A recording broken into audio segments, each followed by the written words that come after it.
Hello everyone and welcome back to my YouTube channel. Today I'm showing this Christmas card using all products from Purple Onion Designs, designed by Stacey Yacula. As you know, I participated on the latest Daily Marker 30-day challenge, which is a coloring challenge on Instagram. Normally it takes 30 days as it says, but this time there were only 11 days. So I colored a stamp of the latest Purple Onion Designs release, designed by Stacey Yacula. So some of them I did no line coloring, others I did with Copic markers, and I truly enjoyed coloring each image that came along. But now the challenge is done, so if you are curious to see what I colored, you can watch everything on Instagram. If you're not on Instagram, no problem. I am also going to show the coloring like usual in my completed card videos, like I'm doing here. But I colored a lot. I already have the ideas in my head on how to combine all the stamps, but now it comes to time and making sure that I be able to combine them all before Christmas, of course, because these are all Christmas related. They are all going to be Christmas cards. So yeah, that's the plan.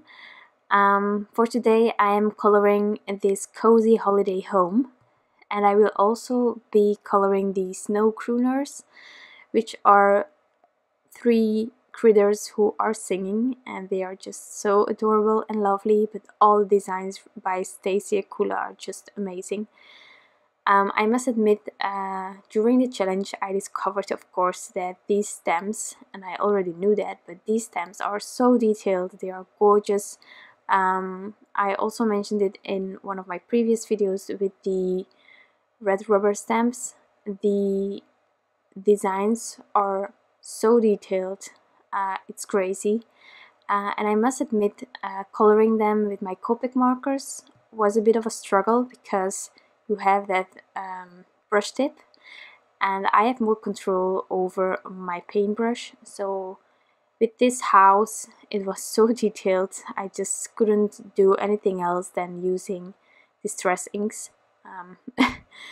So that's why I did the no line coloring. And then of course, when I was thinking what to color the next days, I already had to figure out which ones I was going to combine to do the same technique, of course.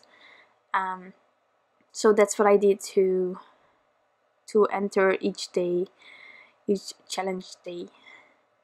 But I truly enjoyed it, and it was also a great way to use a lot of these stamps because I bought the whole release, which is of course a bit daunting when it arrives. You have lots and lots of stamps, so many ideas running through your head without really confirmed ideas that you are going to do. And this challenge was really a way for me to get going with these images without thinking too much ahead, but just have fun with the coloring, and then I had to see later on what I was going to do with it. So that was handy. I have used almost every stamp that there was. Of course not all of them, because there are a lot in that release from the Purple Onion Designs, but I used a big amount of the stamps. So I'm really glad that I have done that. Sometimes you have so many new things arriving that you just don't have the time to use them all, and that's really a shame, but it happens a lot because there are so many releases, so many amazing brands. Not all the brands are available in Europe. It's a shame, and at the same time it's a blessing, because otherwise, yeah, you know, you're in this hobby also, so you know that we are often tempted to buy everything and then not having enough time to play with everything. So I'm glad that I did this, and I have played with almost every stamp that there is, so that's good. So I had this card prepped, and then of course I had to edit everything, so it took me a while to get this up. But here it is, and I'm really happy that I can show it today to you. I had a lot of fun creating this card, and I must admit, these images, these critters, these designs by Stacey Yacula, they have something vintagey, they have something soft in it. Yeah, it's really whimsical, and I like that about it. So that's handy. For this house with all the details on all the wood, I think I went over everything twice. First to add the first layer, and then of course to add some more depth, some more shadows. And that's just how I went over this completed house, and it took me really a while, so I'm speeding this up quite a bit. Important, if you are coloring these images, just take your time, don't rush anything. Stand them out when you have the time to really focus on them and just enjoy the moment, enjoy the coloring. For me, it's something really relaxing, and some of you always say that watching me doing the no-line coloring with the distress inks is really relaxing as well. So I really like that, that it comes over really relaxing. But also, if you try this, don't rush anything and enjoy the moment. It's hard the first times that you do it. I cannot lie about that.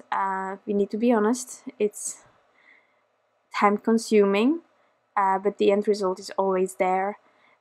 Also, if you haven't tried it before, doing no-line coloring or just using distress inks as sort of a watercolor, don't try with really detailed images.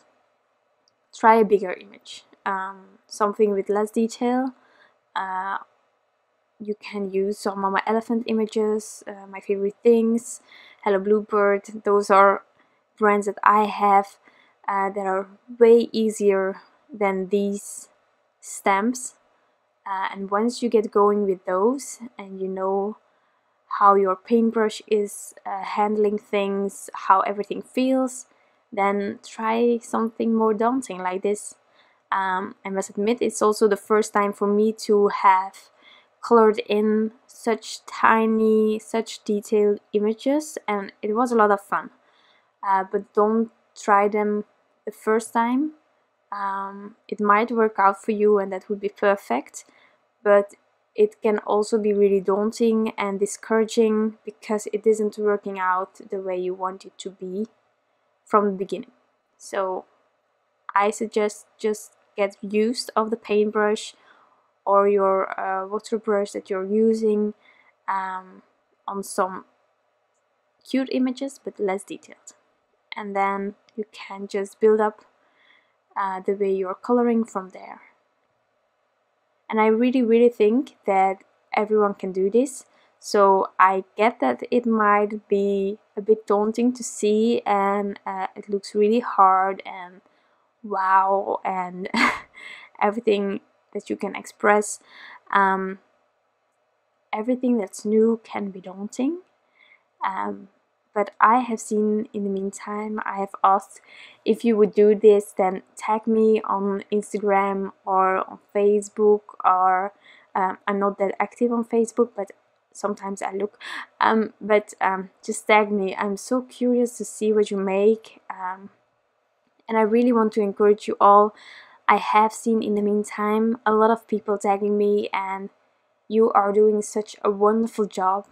Really, I'm so surprised by how fast you're learning, because I did a while on getting to know this technique and finding my way in it, and I see such gorgeous stuff passing by where people tag me, and I just love it. So yeah, if you're trying this, I would love to see what you create. I get really happy to see everything that you make. So let's count this in as an invitation to get you started and to just surprise yourself and all the people around you. Okay, so here I'm on to really fine details. I must admit, not quite happy with all the greenery here, but I just had to go over it. So I did it really quickly. I'm not adding any details on there. I just went over the antique linen distress ink, and that's what I did.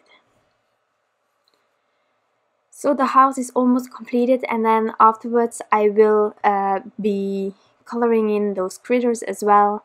I probably put on some music then, because I already said a lot. I know some of you don't mind, but it's also finding the words in English. It's not always that easy, but I'm trying. And maybe one day I will talk throughout the whole video, even when it's that long as this one. But for now, I hope that you enjoy the coloring that is going to follow still, that you try it out, that you tag me if possible. Yeah, we can all do this. It's just putting your mind to it and just try it out, see what works, see what doesn't work, and just keep going. Okay, so I will be back after the coloring. Also, maybe something to mention, there aren't any matching dies, so everything that I colored here I cut out using scissors. Yes, I am doing fussy cutting with these images. A bit daunting, but I have some scissors from Tim Holtz that are really lovely, so it's working with that. Good scissors are really key to doing some fussy cutting. Okay, so I will be back after all the coloring and the fussy cutting is done, and then we will continue with the rest of the card.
Okay, so that was all the coloring.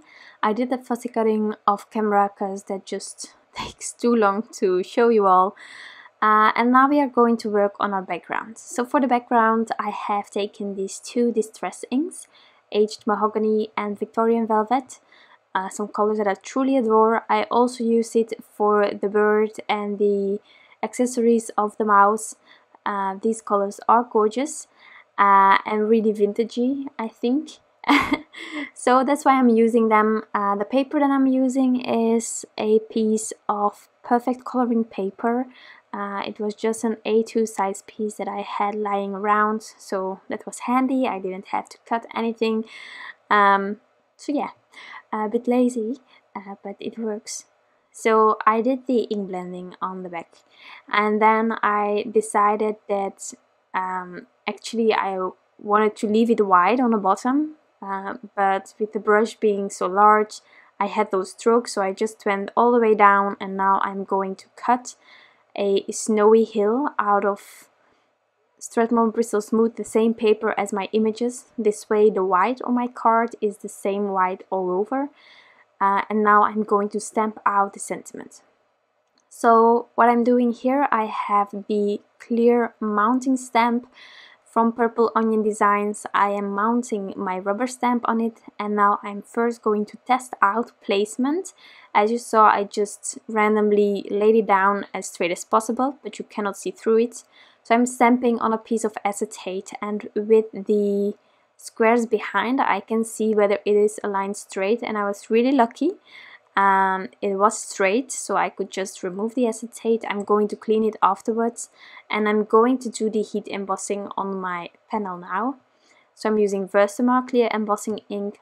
I have cleaned off the stamp, and then I will use the Nuvo embossing powder Glacier white to have some white embossing going on.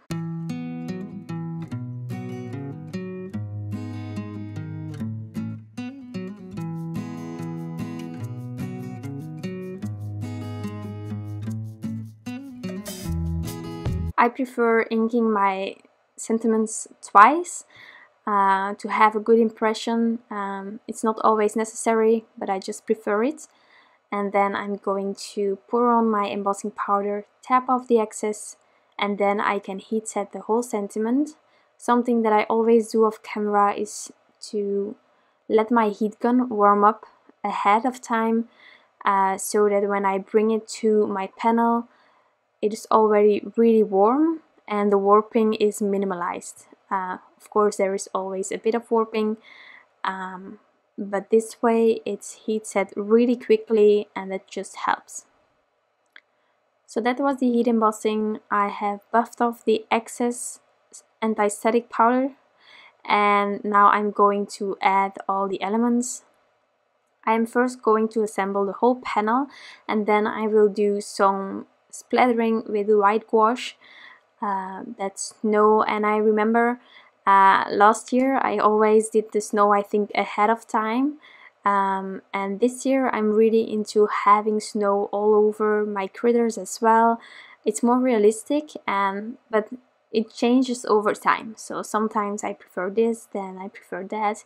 It's like the color combinations. A lot of crafters have that. I see it all the time. One time we are all going pastel, and next time we have more like this, the pale looks, and it's just really funny to see how your style is changing continuously, and you're returning sometimes to what you did previous. But for now I'm not really into the bright colors for my Christmas cards. I think the biggest amount of cards that I made this year already is with like more neutrals, less bright colors than what I'm used to. But there will be some cards, of course, that are really bright, and also in the past. But yeah, it's changing all the time, and that's perfect. So now I'm in that period of my crafting experience where I want my splatters to be all over. So I'm doing it at the end while everything is in place. For the white gouache I'm using Winsor and Newton permanent white. I have read a lot of questions about this gouache, just also because people have experienced their gouache to sort of take over the color that is underneath it. In my case, that was also something that happened. Also with this gouache, the trick for me is really add less water, just enough to be able to splatter your ink around, and not add anything more. Because the more water, the more diluted it is, and the more chance you have that the color underneath is going to peek through, which is something that you prefer not to have. So just a tiny bit of water. And then once this panel was dry, I could add it to a card base, and then this card is done. So I really had a lot of fun with creating this card, this panel, and coloring in these images. I hope you enjoyed watching this video. There are still some coming because I have all these images colored in already, so that will be up later, still making the cards. So I really hope that you have a wonderful day. If you have any questions, you can leave them down below, and I will see you soon with another card. Bye!